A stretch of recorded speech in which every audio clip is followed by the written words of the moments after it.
Quero marca-texto verde. E aí, meus queridos e queridas, tudo certo com vocês? Penúltima aula, ok? Semana que vem teremos a última. Hoje a aula de número 23. Vamos falar aí os principais pontos da ditadura militar. Obviamente não vou aprofundar, não vou tecer comentários aqui sobre todo o regime, mas sobre pontos relevantes que eu tentei deixar diferente. Na apostila vocês encontram um conteúdo, um recorte, e aqui na videoaula outro recorte, e aí a gente junta esses dois recortes e faz uma salada muito legal. Não tão legal porque o assunto não é tão legal, mas enfim, né? Eu particularmente não gosto muito. Acho que ninguém deveria ter muita simpatia, mas enfim. Vamos lá, ditadura militar. Foi um golpe, ora, mais um, em 1964, que destituiu esse bonitão aqui, ó, Jango Fujão. Mentira, João Goulart, que era então presidente. E assim, por que os caras deram um golpe? Por que a burguesia se uniu com o exército e patrocinou um golpe? Por quê? Porque o Jango, né, carinhosamente Jango, João Goulart, ele tinha uma guinada para transformações profundas, transformações de reforma agrária, reforma trabalhista, reforma política, né? Ele tinha um viés assim para lutas sociais, não que ele de fato tivesse cumprido o que ele estava desejando, porque a gente nunca vai saber, né? O cara foi destituído do poder, mas enfim, a gente está falando aqui de 1964, então você está falando de Guerra Fria, você está falando do cenário de mundo bipolar, daquela coisa capitalismo contra comunismo, e o Jango estava muito mais para o comunismo do que para o capitalismo. Os Estados Unidos não gostavam, obviamente, dessa guinada do Jango para o lado vermelho da coisa, então tem uma junção de fatores. E aí a gente vai do quê? De golpe, porque a história do Brasil é golpe atrás de golpe.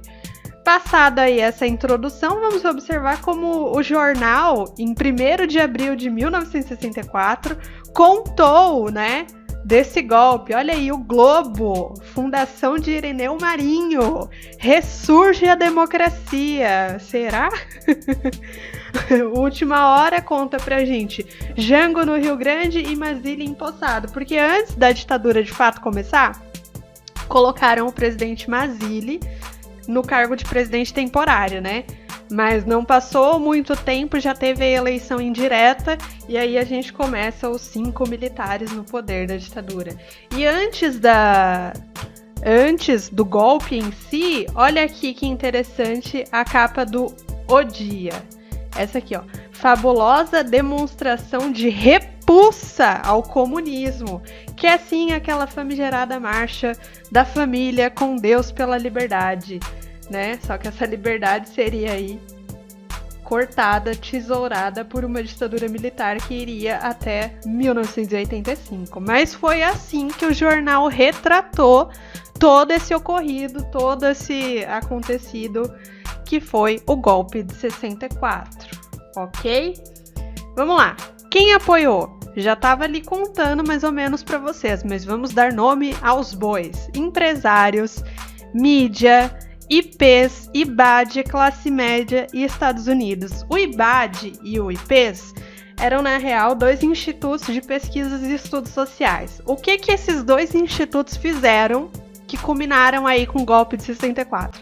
Eles tiveram participação decisiva porque eles produziam uma quantidade de material anticomunista absurda que era difundida através da rádio, da televisão, do jornal. Então, assim, pensa num grupo, num clubinho que se dedicava especificamente a falar mal de comunismo e ia ganhando força, e foi decisivo porque os caras colocaram valores estadunidenses nas novelas, nas radionovelas, nos filmes, nos programas de televisão, tudo, absolutamente tudo que o brasileiro consumia, vindo da mídia, dessa mídia aqui que eu tô falando, né? Tinha propaganda, tinha mensagem explícita anticomunista e a favor de valores estadunidenses, né? Então, a gente tem que dar nome aos bois. Os empresários apoiaram, a mídia apoiou, os institutos apoiaram, a classe média apoiaram e os Estados Unidos, além de apoiar, interferiram. Isso não sou eu que estou contando, a história que já nos contou e já comprovou, ok? Vamos lá, tivemos 5 presidentes militares, aqui ao lado vocês acompanham a data de cada um, né, o governo de cada um: Castelo Branco, Costa e Silva, Emílio Médici, Ernesto Geisel e o João Figueiredo, que foi o último dos últimos, eu ia falar o último dos moicanos. Já escutaram essa expressão? Bom, vamos continuar. O que eu quero destacar daqui em diante?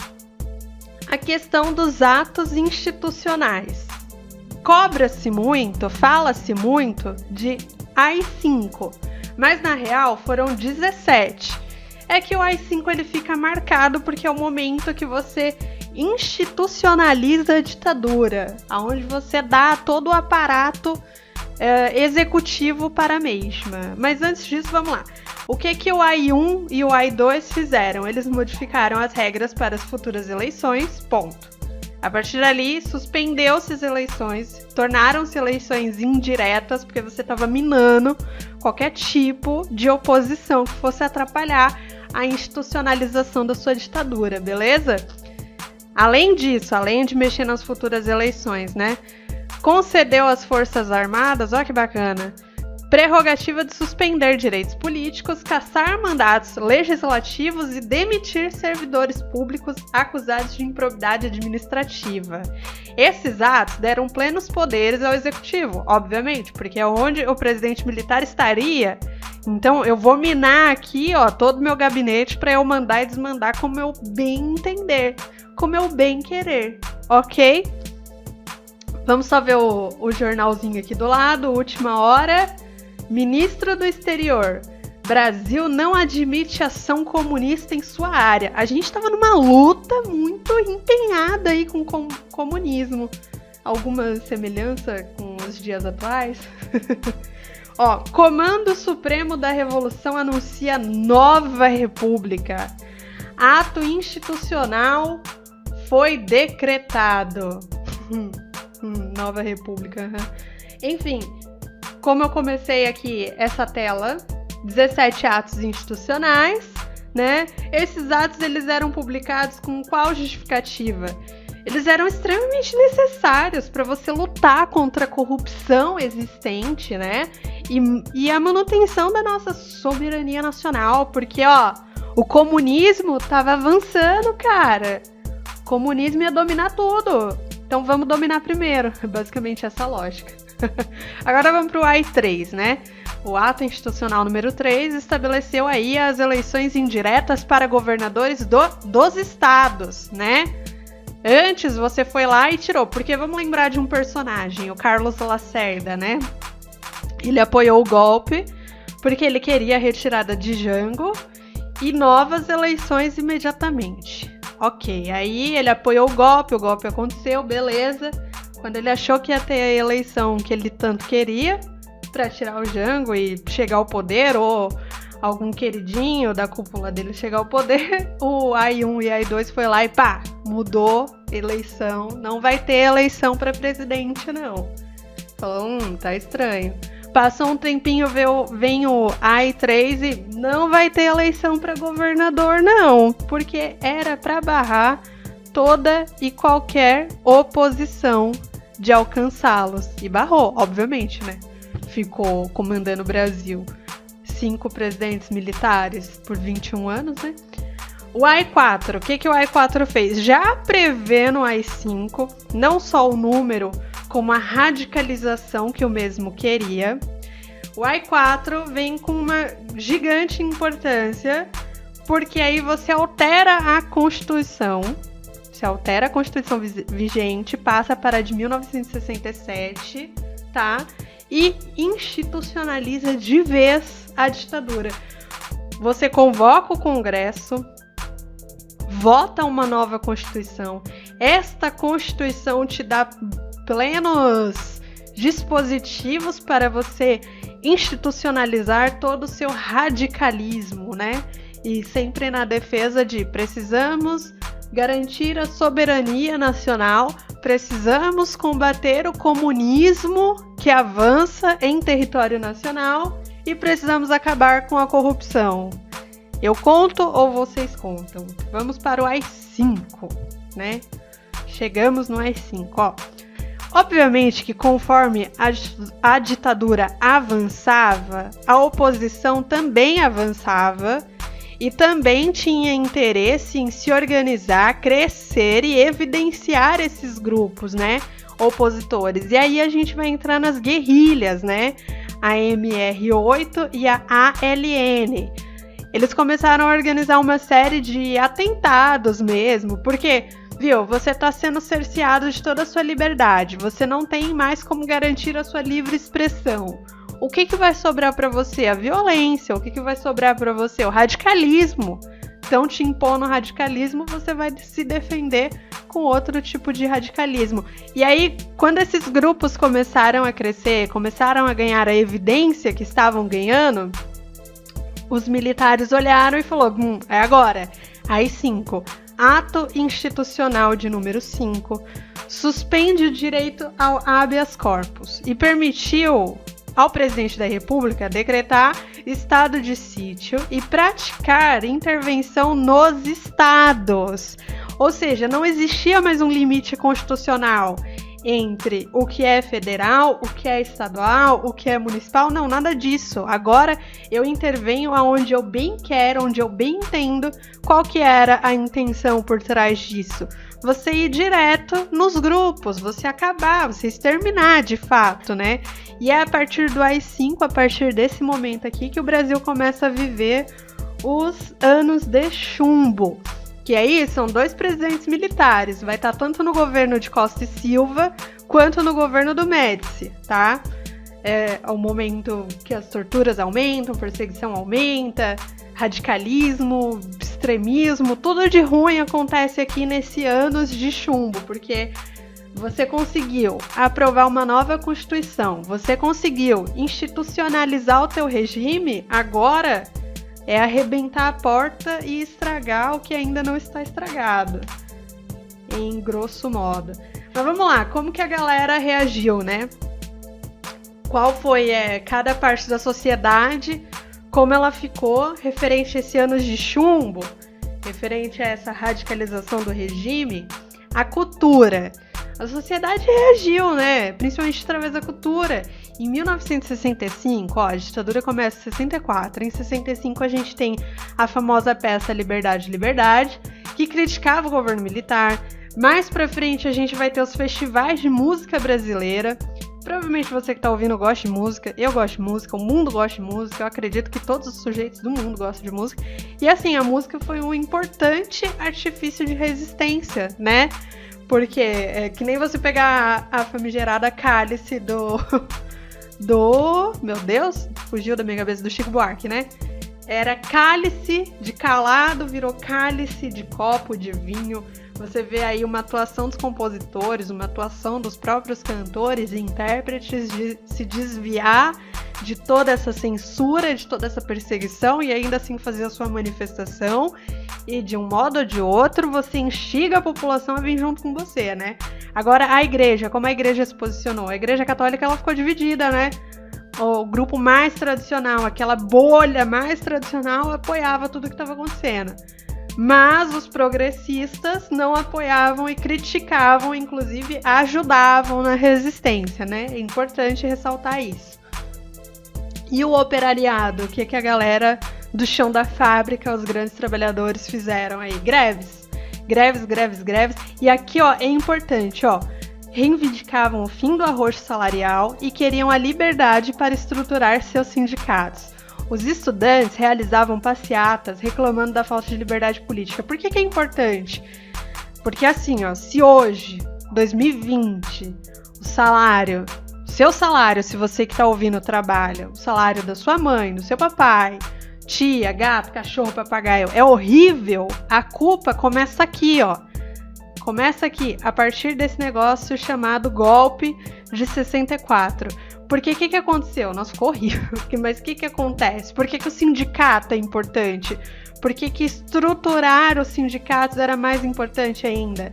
A gente tem 21 anos de regime militar e foram mais de 30 anos para o Brasil conseguir reorganizar o teto do salário mínimo.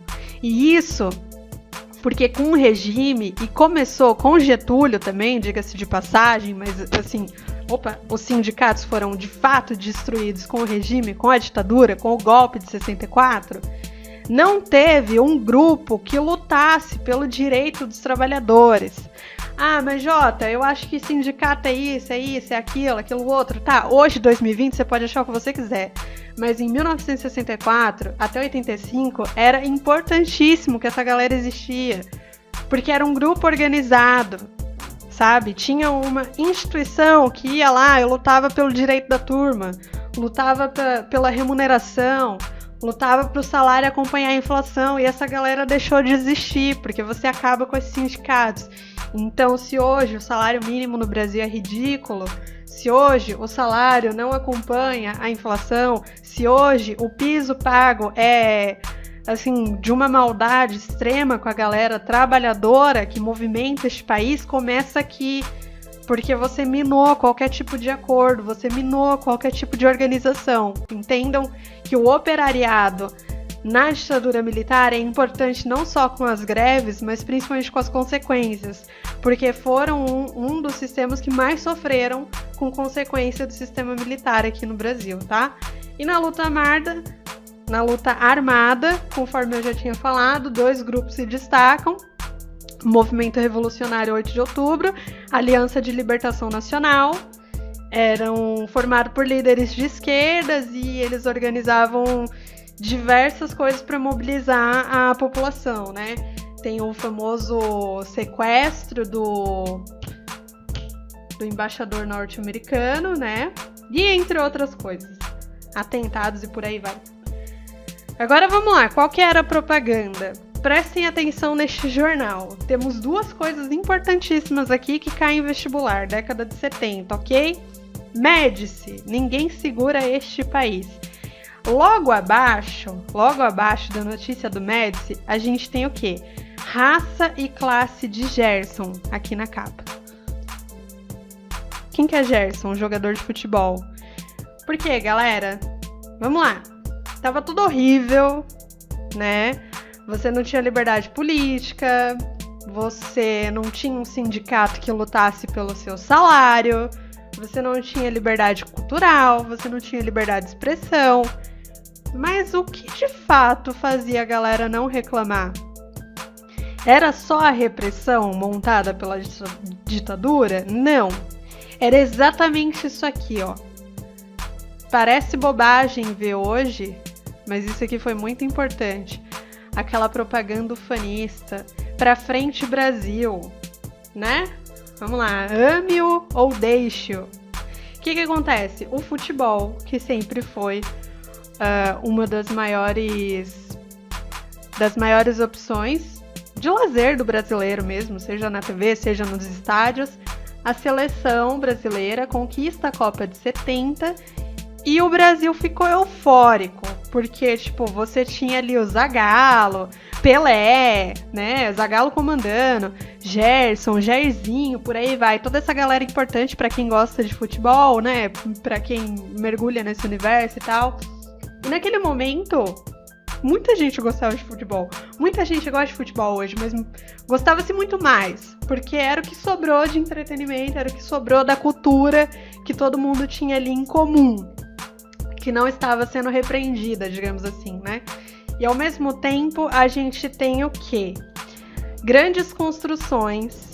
Então você tem uma modernização, você tem uma sensação de que sim, o seu país está caminhando para frente. Ganhamos a Copa de 70, temos o melhor jogador do mundo, nosso presidente fala que ninguém vai segurar esse país, a gente tem petróleo, a gente tem trigo, a gente tem fertilizante, a gente está exportando, a gente está ganhando dinheiro, está construindo a Ponte Rio-Niterói, está construindo usina. Fala sério. Você vai, de fato, vamos usar um jargão recente, você vai pra rua reclamar? Você não vai. Porque você vê toda aquela arbitrariedade visando um bem maior, né? Então você fala, pô, meu país está sendo modernizado, meu futebol é o melhor do mundo, eu tenho petróleo, eu tô tendo emprego porque tá tendo grandes obras, né? Vamos continuar aqui a próxima telinha. Todos os setores estão crescendo, eu tô tendo eletrodoméstico, eu tô tendo carro, tá tendo mais caminhão, mais ônibus, a indústria da construção tá crescendo. Olha isso, mais de 1 milhão de novas moradias são entregues, né? Conjuntos habitacionais pelo BNH. Então, é um milagre brasileiro. Sim, a gente está falando do milagre econômico. Beleza, eu tenho um regime que é violento com quem precisa, vocês não estão vendo, mas estou fazendo aspas. Mas eu tenho um regime que está modernizando meu país, tá? Aonde começa a dar errado? Porque assim, beleza, como que o Brasil conseguiu tanto capital para construir tanta coisa, para modernizar tanta coisa, investir em tanta coisa? Era um momento que lembra 2006, 2004, 2006, 2008. Era um momento que tinha crédito internacional, tinha confiança internacional, então tava tudo bem, tudo muito que bom, tudo muito que bem. A gente consegue receber as multinacionais, a gente consegue receber crédito internacional, a gente consegue fazer tudo andar. Nossa, pô, só construção gigante gerando vários empregos, mas a conta chega, né? Porque você tem a queda do preço do petróleo, e o petróleo estava em ascensão aqui na nossa exportação, seguido da soja e outras coisas. Então, a partir do momento que você tem a queda do preço do petróleo e você tem o mercado internacional especulando, e especulação significa negativação para aquele que não tem o caixa tão alto, que é o caso do Brasil até os dias atuais, aí tudo dá errado. Aí é o começo do fim, aí não tem milagre. Aí a gente vai ouvir aqui a fala do Vinícius Miller, tá? Numa entrevista pra BBC. É bem completa essa entrevista, se vocês quiserem o link, me chama que eu mando. Tem, assim, absolutamente tudo. Eu peguei só esse trechinho aqui pra gente entender o que deu errado. Ó, vamos lá. O governo militar, quando assumiu em 1964, enfrenta um período de bastante desorganização da economia. Desequilíbrio fiscal, inflação alta e desemprego. Havia um desgaste muito grande do modelo econômico anterior. Eles conseguiram modernizar a economia, mas isso teve um alto preço, que acabou sendo pago após a redemocratização, como hiperinflação e dívida externa estratosférica. Porque assim, beleza, de fato ocorre um milagre econômico, de fato a nossa seleção era a melhor do mundo naquela década de 70, de fato grandes obras geram grandes empregos, né? Ok. Só que a conta chegou, né? A conta chegou. E essa conta chega e não é só um governo, essa conta se arrastou até praticamente 2010, para vocês terem noção. Aquela dívida que a gente tinha com a FMI, aquela coisa pavorosa, inflação, desemprego, galera abaixo da linha da miséria. Ah, uma coisa tristíssima e que infelizmente está voltando, né? Hiperinflação. Enfim, continuando aqui, vamos para o final da ditadura. Nos últimos meses de 1983, teve início a famosa campanha pelas eleições diretas, as famosas diretas já. Porque desde 64, eleições indiretas, né? E a galera queria eleger quem eles acreditavam que ia dar jeito na coisa. Lideranças políticas que participaram e fomentaram o movimento diretas já. O FHC, Fernando Henrique Cardoso, o Lula, Ulisses Guimarães, entre outros. O movimento ele tem seu auge em 84, quando seria votada a emenda do Dante de Oliveira, né? Essa emenda que definiria se a gente teria eleição direta ou não. Só que a emenda não ganhou, não conseguiu os 2/3 necessários para sua aprovação, apesar de ter maioria dos votos. Parece a eleição dos Estados Unidos, né? Só que os militares sentiram a atmosfera. Provavelmente, se você é novinho, se você não é dessa época aqui, mas você viu foto no seu livro didático, em qualquer lugar, joga agora direto já, você vai ver. Era um apelo popular muito grande, tipo, muito grande mesmo. O governo militar sabia de várias coisas. Primeiro, a bomba do milagre econômico iria estourar, os escândalos de corrupção que não eram vinculados porque existia censura iriam estourar. Todos os outros escândalos de tortura, assassinato, por aí vai, tudo iria estourar. Então não era nem positivo eles continuarem no poder. E aí que vem o último, o Figueiredo, o último presidente. E aí ele começa a transição lenta, gradual e segura, né? Lenta, gradual e segura. Grava isso porque isso sempre cai no vestibular. Por que o lenta, gradual, segura? Porque você tinha que reorganizar o jogo político, né? Na apostila tá lá falando pra vocês. Durante a ditadura, o Brasil conhece o bipartidarismo. Você tinha o Arena e você tinha o MDB. O Arena representando o partido de situação, ou seja, militar, ditadura, e o MDB representando oposição, peronomútil, né? Então, você tinha que reorganizar todas essas cadeiras, porque você sabia que uma bomba iria explodir. Tudo que você jogou para debaixo do tapete vai vir à tona. Todo fracasso no modelo econômico vai vir à tona. Muita coisa ruim vai aparecer. E a galera já não tá contente com a gente. Então vamos organizar uma transição lenta, gradual e segura, né? O MDB vai virar o PMDB, sim, o que você conhece, que agora voltou a ser MDB. O Arena vai virar o PDS, ok?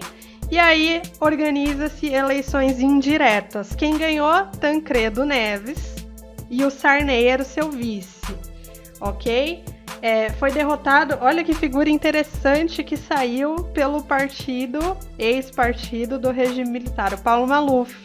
Ele que perdeu para o Tancredo. Tancredo iria assumir, não fosse o Brasil, né? Por que não fosse o Brasil? Porque o Tancredo morreu. Meu Deus do céu! E assim, o Tancredo, que se revira no túmulo cada vez que ele vê o parente dele envolvido na política, né? Que vocês já sabem que é pelo sobrenome, mas enfim.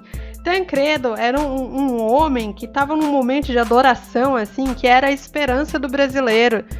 De acabar com tudo de ruim, vamos sair desse regime aí, porque tava tendo desemprego, a bomba já tava explodindo, né? A alta dos alimentos, tudo já tava vindo à tona do estrago que a ditadura fez na economia e, obviamente, em todos os setores do Brasil. Então, Tancredo era visto como a salvação, uma vez que Paulo Maluf representava a continuação do sistema ditatorial, já que ele saiu pelo antigo Arena, atual PSD, né?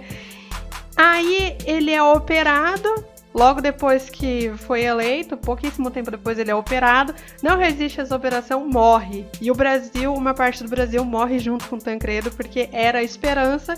E o Sarney assume, e imagino eu, a essa altura da vida, que vocês já sabem que o mandato do Sarney foi péssimo, foi pavoroso. Mas também assim, não dá para somente culpá-lo, porque a bomba que explodiu, de fato, foi uma bomba gigantesca, ok? Na apostila eu dei foco para outros assuntos que se complementam com esta videoaula, beleza? Veja lá, tem exercício, treina. Semana que vem, nossa última aula. Uhul, férias!